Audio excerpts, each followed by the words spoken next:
बोओगे पेड़ बबूल का तो आम कहाँ से पाओगे। नमस्कार, स्वागत है भारत एंड बियॉन्ड पर। पाकिस्तान की मौजूदा हालत ऐसी हो चुकी है, न उससे बताई जा रही है न छुपाई जा रही है। फरवरी की शुरुआत पाकिस्तान के लिए बेहद ही खराब रही। पिछले एक हफ्ते से Pakistani establishment Baloch liberation army के ऑपरेशन हर्फ को संभालने में लगी हुई है। जब हालात जमीन पर काबू में नहीं आए तो आसमान से हेलीकॉप्टर और ड्रोन उतार दिए गए। इसी बीच इस्लामाबाद में एक शिया मस्जिद में भयानक हमला हुआ। एक फिदाइन हमलावर पहले फायरिंग करता है, फिर खुद को उड़ा लेता है। इस हमले में 30 से ज्यादा लोगों की मौत हुई और सैकड़ों लोगों के घायल होने की खबर है। जुम्मे की नमाज का वक्त था, मस्जिद खचाखच भरा हुआ था। और बाद में जो फुटेज सामने आए वो इतनी भयावह थी कि प्लेटफॉर्म की नीतियों का कारण दिखाना ही संभव नहीं है। लेकिन असली कहानी हमले के बाद शुरू होती है।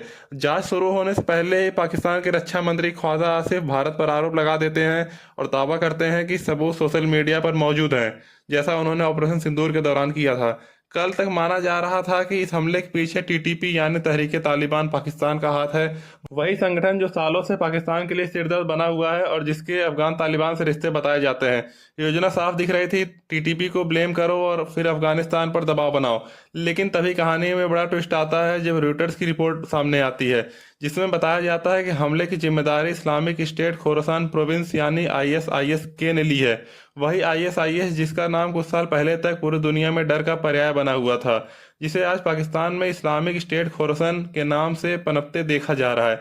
यही वो संगठन है जिस पर अफगान तालिबान पहले आरोप लगा चुका है कि पाकिस्तान इसे कोवर्ट सपोर्ट देता है और शिया सूफी व अल्पसंख्यकों पर हमले के पीछे यही नेटवर्क काम करता है। तालिबान के प्रवक्ता कह चुके हैं कि पाकिस्तान अगर सच में गंभीर है तो आईएसआईएस के नेताओं के उनके हवाले कर दे। अब जियोपॉलिटिक्स का बड़ा फ्रेम देखिए।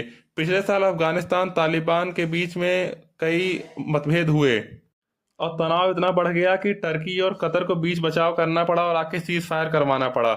और दोनों पक्ष दावा करते हैं कि हम जीत गए। खैर, इसी बीच डोनाल्ड ट्रंप आज भी बागराम एयरबेस को छोड़ने के फैसले को याद करते हैं कि वो बागराम एयरबेस जो चीन से महज कुछ ही घंटों की दूरी पर था। अमेरिका की नीति अब साफ है कि no boots on the ground, यानी लड़ाई होगी तो हवा से होगी और जमीन पर अगर किसी के बूट्स होंगे तो वो होंगे पाकिस्तानी फौजियों के। इन सबको जोड़कर देखा जाए तो बलूचिस्तान, रेकोर्डिक माइन, क्रिटिकल मिनरल्स, विदेशी निवेश और पाकिस्तान के सत्ता संतुलन में बैठे चेहरे, तस्वीर साफ होती दिख रही है कि अगर जो आग आप दूसरे के लिए जलाई जाती है वही एक दिन अपने ही घर में घेर लेती है। इतिहास बार बार यही सिखाता है, बोओगे पेड़ बबूल का तो आम कहाँ से पाओगे। Signing off, Bharat and beyond. Thank you for watching. जय हिंद।